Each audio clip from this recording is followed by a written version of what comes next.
Hello everyone, तो कैसे हैं आप सभी। Welcome to my channel DRT paramedical classes. तो चलो हम फटाफट से हमारा टॉपिक स्टार्ट करते हैं। आज एनोड से हम पढ़ेंगे। बहुत दिन का गैप हो गया है, आई नो, उसके लिए I am really very sorry. पर अब हम कंटिन्यू डेली पोस्ट करेंगे और डेली पढ़ेंगे, ठीक है। तो चलो, अब हमने पिछले वीडियो में क्या पढ़ा था, कैथोड पढ़ा था। क्या पढ़ा था? कैथोड। अब हम क्या कवर करेंगे? एनोड। कैथोड और हमने उसके सारे पार्ट्स को कवर किया था। अब हम क्या कवर करेंगे? एनोड कवर करेंगे। चलो जल्दी से स्टार्ट करते हैं। वीडियो को बिल्कुल भी स्किप मत करना, लास्ट तक देखना, ताकि आप सभी को सारी चीजें अच्छे से समझ में आएगी, कुछ भी डाउट नहीं रहेगा। ओके, चलो स्टार्ट करते हैं। सबसे पहले एनोड से। एनोड क्या होता है? एनोड एक्स रे ट्यूब में एक पॉजिटिव टर्मिनल होता है। हम शुरू से ये चीज पढ़ रहे हैं कि एनोड क्या होता है। एनोड पॉजिटिव टर्मिनल होता है, और जो कि कहाँ प्रेजेंट होता है? जस्ट कैथोड के अपोजिट साइड में क्या प्रेजेंट होता है? एनोड प्रेजेंट होता है। ये कैथोड से एमिटेड इलेक्ट्रॉन्स को रिसीव करता है और एक्सरे फोटोन्स का प्रोडक्शन करता है। ये क्या करता है? जो कैथोड से जो इलेक्ट्रॉन्स एमिट हो रहे हैं उनको क्या करता है? रिसीव करता है, और फिर क्या करता है? इलेक्ट्रॉन्स का एमिशन करता है। क्या करता है? इलेक्ट्रॉन्स का एमिशन। समझ में आया? अब वन बाय वन एनोड की प्रॉपर्टीज पढ़ेंगे। क्या पढ़ेंगे? एनोड की प्रॉपर्टीज। तो फर्स्ट प्रॉपर्टी क्या है? हाई मेल्टिंग पॉइंट, एमपी, यानी कि मेल्टिंग पॉइंट। मेल्टिंग पॉइंट कैसा होना चाहिए? हाई होना चाहिए। ये हमने पहले भी पढ़ा है। मेल्टिंग पॉइंट कैसा लेते हैं हम? हाई लेते हैं। हाई किसका मेल्टिंग पॉइंट होता है? टंगस्टन का। देखो बच्चों, टंगस्टन का मेल्टिंग पॉइंट हर बुक्स में थोड़ा अलग अलग आ रहा है। मैंने गूगल पे भी देखा तो उस पर भी अलग आ रहा है। हमने पढ़ा 3370, ठीक है। तो हम इसको अप्रोक्स 3422 भी बोल सकते हैं, क्योंकि हर बुक्स में ये डिफरेंट हो रहा है। तो आप ये लिख के या ये लिख के, कुछ भी लिख के, आई थिंक आपको ये वाला लिखना चाहिए 3422, और आगे आप क्या लिख देना? अप्रोक्स। क्या लिख दोगे? अप्रोक्स, ठीक है। तो अब हम चलते हैं हाई मेल्टिंग पॉइंट पर। मेल्टिंग पॉइंट हाई होना चाहिए। क्यों होना चाहिए? उसका रीजन है ये, टारगेट फॉर्मेशन में ऐसे मेटल यानी ऐसी धातु का यूज लेंगे जिसका मेल्टिंग पॉइंट हाई हो। क्या हो? हाई हो, ताकि वह इलेक्ट्रॉन की टक्कर को सहन कर सके। अब क्या कह रहा है ये कि अगर मेल्टिंग पॉइंट हाई होगा ना, उसका किसका? एनोड का, एनोड की टारगेट का। ये चीज टारगेट है हमारी, जहाँ सारे इलेक्ट्रॉन्स आके टक्कर कर रहे हैं। वो क्या बताया था मैंने आपको? टारगेट। तो अगर इसका मेल्टिंग पॉइंट ज्यादा होगा और अगर इसमें बहुत सारे इलेक्ट्रॉन्स की आके टक्कर होगी, तो ये क्या होगा? जल्दी से मेल्ट नहीं होगा। क्यों नहीं होगा? क्योंकि हमने ऐसी धातु का यूज लिया जिसका मेल्टिंग पॉइंट कैसा है? बहुत ज्यादा हाई है। और हाई मेल्टिंग पॉइंट किसका होता है? मैंने आपको बार बार बताया है। हाई मेल्टिंग पॉइंट होता है किसका? टंगस्टन का। किसका होता है? टंगस्टन का, ठीक है। उसके बाद दूसरी प्रॉपर्टी है हाई एटॉमिक नंबर। अब हम टंगस्टन का यूज कर रहे हैं, तो टंगस्टन का एटॉमिक नंबर भी कैसा है?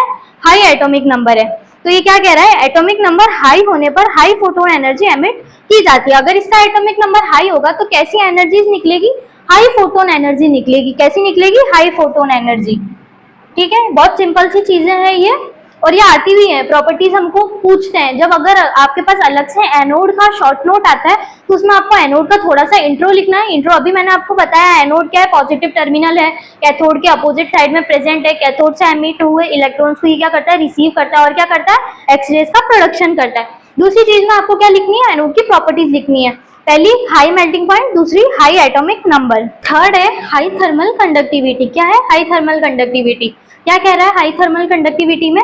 एनोड के फॉर्मेशन में यूज में ली जाने वाली धातु, मतलब एनोड के फॉर्मेशन में यूज में लिया जाने वाला मेटल, धातु, कुछ भी बोल लो कि वह, अच्छा मैं कुछ लिखना भूल गई। ली जाने वाली धातु ऐसी होनी चाहिए, यहाँ लिखना है ऐसी होनी चाहिए,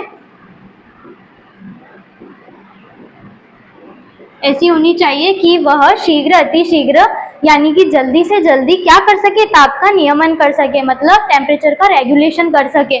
क्या मतलब है इस चीज का?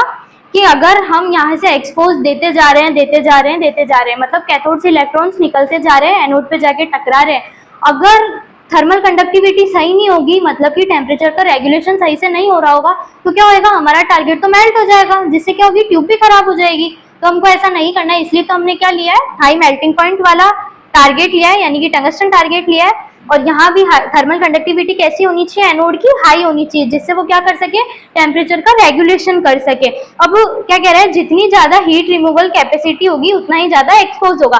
अब जितना जल्दी वो हीट को रिमूव करेगा कौन? टारगेट।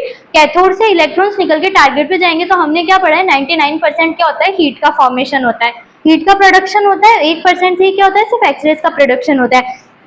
तो अगर ये टारगेट जितना जल्दी जल्दी हीट को रिमूव करेगा, मतलब जितना जल्दी हीट हटाएगा, उतना ही ज्यादा क्या होगा, रेज निकलेगी, और उतनी पेशेंट को लगेगी तो उतना ही जल्दी से क्या हो जाएगा, हमारा एक्सपोज हो जाएगा। एक्सपोज का मतलब होता है जब एक्सरे मशीन होती है ना, उसी के पास में कंट्रोल पैनल लगा हुआ होता है जिसपे बहुत सारे बटन होते हैं। हम सारे बटन डिस्कस करेंगे, केवी का होता है, एमए का होता है, एमएएस का होता है, और एक एक्सपोजर बटन होता है। तो जैसे हम एक्सपोजर बटन को ऐसे टैप करते हैं तो क्या होता है, एक्सपोज हो जाता है, मतलब रेज निकलती है और एक्सरे क्लिक हो जाता है। समझ पा रहे हैं आप?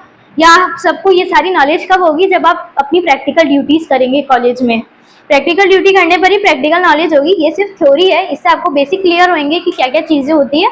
तो ये भी मिस नहीं करना है, वो भी मिस नहीं करना है, दोनों चीजें अलग अलग होती है, क्योंकि थ्योरी से हमें सिर्फ थ्योरेटिकल नॉलेज मिलती है, प्रैक्टिकल नॉलेज नहीं मिल सकती, वो सिर्फ आपको काम करने से ही मिलेगी। ओके, अब फोर्थ क्या है, target surface smooth. Target surface कैसी होनी चाहिए, जो टारगेट है हमारा वो कैसा होना चाहिए, स्मूथ होना चाहिए। क्यों स्मूथ होना चाहिए, ताकि सरफेस पर इलेक्ट्रॉन्स का कलेक्शन ना हो। अगर रफ होगी तो इलेक्ट्रॉन्स क्या होंगे, सरफेस पर जमा हो जाएंगे, जिससे क्या होगा, आगे एक्सपोज ही नहीं हो पाएगा। तो अगर टारगेट सरफेस स्मूथ होगी तो यहाँ इलेक्ट्रॉन्स क्या होंगे, रुकेंगे ही नहीं, सीधे एक्सपोज होंगे, नीचे आएंगे। ठीक है, तो यही कह रहा है ये चीज कि टारगेट सरफेस स्मूथ होनी चाहिए ताकि सरफेस पर इलेक्ट्रॉन्स का कलेक्शन ना हो। इधर कलेक्शन का क्या मतलब है, जमाव, इकट्ठे ना हो। ठीक है, फिर फिफ्थ क्या कह रहा है, हाई टेम्परेचर पर भी टारगेट वेपोराइज नहीं होना चाहिए। टेम्परेचर से कितना भी हाई हो जाए, टारगेट क्या कह रहा है, मेरे को वेपोराइज नहीं होना है, बिल्कुल भी नहीं होना है। क्योंकि अगर टारगेट वेपोराइज हो जाएगा, मेल्ट हो जाएगा, वेपोराइज हो जाएगा, तो क्या होगा, एक्सरे का प्रोडक्शन ही नहीं होगा। ठीक है, अब क्या पढ़ेंगे हम कि एनोड की फॉर्मेशन कैसे होती है, मतलब एनोड कैसे कैसे बनता है। तो हमने पढ़ा ही है, हम बहुत देर से पढ़ रहे हैं कि एनोड किसका बना हुआ होता है, टंगस्टन टारगेट का बना हुआ होता है। मेरी वीडियोस से आपको सारी चीजें लर्न होती जाएगी। प्लीज इंटरेस्ट के साथ पढ़ें और लर्न करते हुए चले, ताकि आपको दोबारा पढ़ने की जरूरत ही ना पड़े, फिर सिर्फ रिविजन के तरीके से आप पढ़ें उसे। तो चलो पढ़ते हैं। एनोड के फॉर्मेशन में मेनली टंगस्टन धातु यानी कि टंगस्टन मेटल का यूज किया जाता है। किसका, टंगस्टन का। क्यों किया जाता है, रीजन ये है कि क्योंकि इसका मेल्टिंग पॉइंट कैसा होता है, हाई होता है। यहाँ मैंने अप्रॉक्स वाली डिजिट लिख दी है, कितनी, 3422 डिग्री सेल्सियस, क्योंकि मैंने ऑनलाइन गूगल चेक किया है, उस पर ये आ रहा है। तो आप ये वाला यूज करें। जब मैंने पढ़ा था तो बुक्स में 3370 लिखा हुआ था, इसलिए मैंने आपको पिछले वाले वीडियो में वो बताया था, पर कोई बात नहीं, आप इसे ये वाला पढ़ लें। ठीक है, होता है। तथा इसका एटॉमिक नंबर भी हाई कितना होता है, 74 होता है। एटॉमिक नंबर भी कैसा होता है, 74 होता है। उसके बाद क्या कह रहा है, टारगेट का शेप। अब शेप कैसा होता है, इसमें हमें पता नहीं चलेगा, जो वो रियल वाली होती है, मैंने शॉर्ट्स में अपलोड करे हैं, मतलब ट्यूब के बहुत सारे डायग्रामेटिक व्यूज, तो आप उसमें जाके चेक करें। या तो सर्कुलर हो सकता है या रेक्टेंगुलर हो सकता है। ये कुछ रेक्टेंगुलर टाइप्स का है। ठीक है, इसकी थिकनेस कितनी होती है, 2 से 3 mm इसकी थिकनेस होती है। इसका डायमीटर 1 से 2 सेंटीमीटर होता है। ये आपको लर्न रखना है।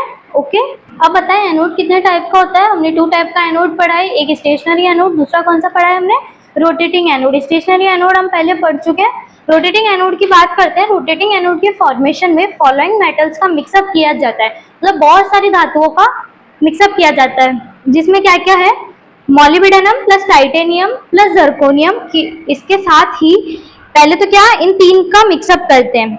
ठीक है, किसका, मॉलिब्डेनम, टाइटेनियम, जर्कोनियम। याद रखना है ये नाम, क्या नाम है, मॉलिब्डेनम, टाइटेनियम, जर्कोनियम।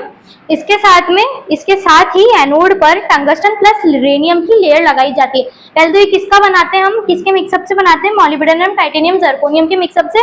उसके बाद इसके ऊपर किसकी लेयर चढ़ाते हैं हम, एनोड के ऊपर टंगस्टन प्लस रेनियम की। किसकी, टंगस्टन प्लस रेनियम की।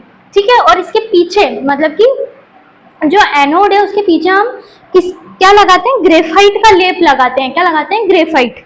ओके, नोट में क्या लिखा है, एक से अधिक मेटल से मिक्सअप, मेटल के मिक्सअप से बनी कोई भी वस्तु, कोई भी चीज जो एक से ज्यादा मेटल से बनी है, उसके मिक्सअप से बनी है, उसके लिए हम क्या पर्टिकुलर वर्ड यूज करते हैं, अलॉय। क्या यूज करते हैं, अलॉय।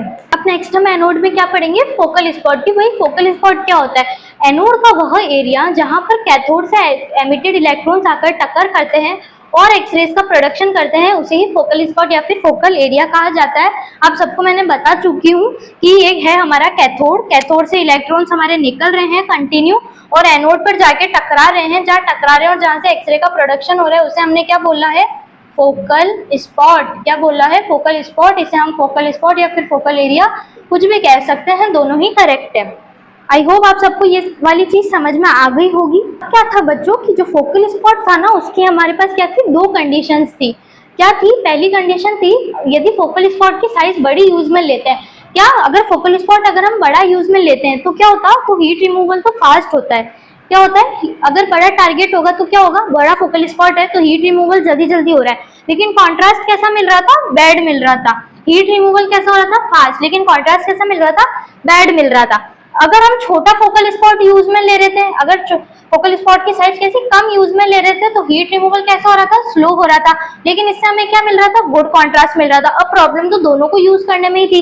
इसमें अगर हम बड़ा कर रहे हैं, मतलब ज्यादा बड़ा फोकल स्पॉट यूज में ले रहे हैं तो कैसा हो रहा है, हीट रिमूवल तो फास्ट हो रहा है लेकिन हमें कॉन्ट्रास्ट अच्छा नहीं मिल रहा है। और अगर छोटा यूज में ले रहे हैं तो उसे हीट रिमूवल स्लो हो रहा था।